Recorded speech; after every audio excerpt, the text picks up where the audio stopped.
সাধারণ মানুষের ম্যান্ডেটের প্রয়োজন হয়, নির্বাচনের প্রয়োজন হয়, গণভোটের প্রয়োজন হয়, রাজনৈতিক দলকে নিষিদ্ধ করবার প্রয়োজন হয়। নির্বাচন কমিশন তো রাজনৈতিক দল হিসেবে আওয়ামী লীগকে নিষিদ্ধ করেনি। এগুলো আপনি যুক্তির কথা বলছেন, এগুলো গণতান্ত্রিক সমাজের কথা বলছেন।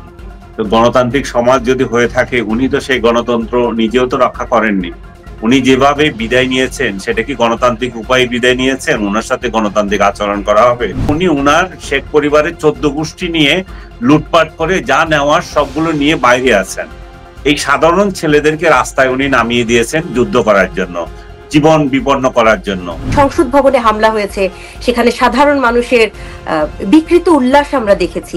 গায়েবী কর্মসূচি দিয়ে উত্তেজনা তৈরি করা আর সাধারণ লোকজন জীবন বিপন্ন করার মধ্যে আমি কোনো রাজনৈতিক বুদ্ধিমত্তা দেখি না। কিন্তু আজকের বিষয়টি আমার কাছে মনে হয়েছে সম্পূর্ণ পরিকল্পিত।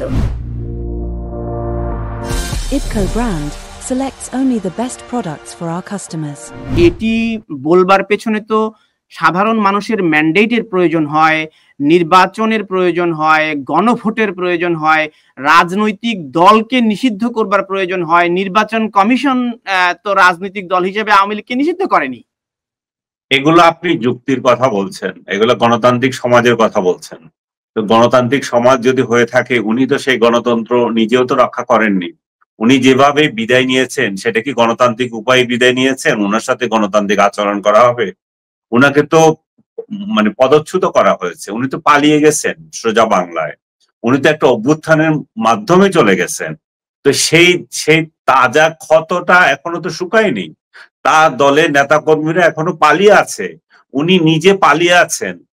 খুব বাজেভাবে বললে উনি উনার শেখ পরিবারের 14 গোষ্ঠী নিয়ে লুটপাট করে যা নেওয়ার সবগুলো নিয়ে বাইরে আছেন। এই সাধারণ ছেলেদেরকে রাস্তায় উনি নামিয়ে দিয়েছেন যুদ্ধ করার জন্য, জীবন বিপন্ন করার জন্য।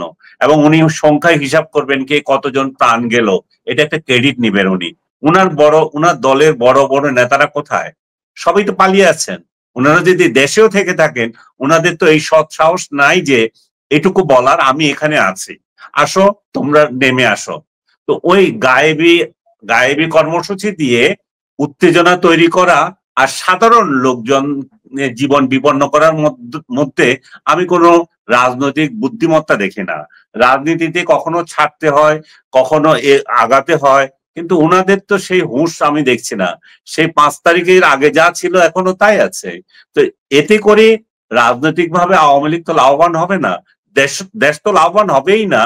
আওয়ামী লীগেরও কোনো লাভ নাই, দেশ লাভবান হবে না। আমি এই সেন্সে বলি যে শেখ হাসিনা বা আওয়ামী লীগের রাজনীতি যদি আপনি সেই আগে থেকে খেয়াল করে আসেন, বিশেষ করে শেখ হাসিনার আমলটা, উনি যখনই পরাজিত হয়েছেন সেদিনে উনি বলেছেন যে সূক্ষ্ম কারচুপি হয়েছে।